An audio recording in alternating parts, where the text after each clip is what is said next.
Carol Gabarretta, direttur tal-Awtorità Maltija għas-Servizzi Finanzjarji għal dawn l-aħħar 15-il sena, irreżenja fil-ġimgħat li għaddew u kien responsabbli mill-unit li għamel is-supervizjonijiet fuq l-entitajiet li jaqgħu taħt l-MFSA, inkluż il-banek. Din l-aħbar ġiet żvelata minn The Times kif bħalissa l-MFSA tinsab taħt pressjoni biex tneħħi l-liċenzja tal-Bank Pilatus wara li ċ-ċermen tal-bank Ali Sadr Hashminejad ġie arrestat fl-Istati Uniti. Meta kien mistoqsi dwar jekk ir-reżenja tiegħu biex marbuta ma' dak li qed iseħħ fil-Bank Pilatus, Carol Gabarretta qal li kien wasal iż-żmien li jkompli bil-karriera tiegħu.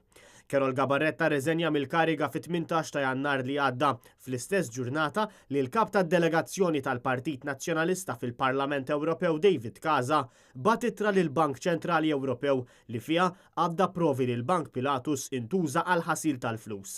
Bħalissa, l-MFSA tinsab ukoll taħt pressjoni biex tispjega minn fejn Hashminejad ġab 8 miljun euro biex seta' fetaħ il-Bank Pilatus. Fil-fatt, skont dokumenti pubbliċi tal-istess MFSA, jidher li dawn il-miljuni ġew depożitati f'Diċembru 2013, 8 xhur wara li Joseph Muscat sar Prim Ministru. Il-ġimgħa li għaddiet il-kap tal-Partit Nazzjonalista Adrian Delija staqsa jekk saritx pressjoni fuq il-Bank of Valletta biex dan joffri servizzi lil Bank Pilatus.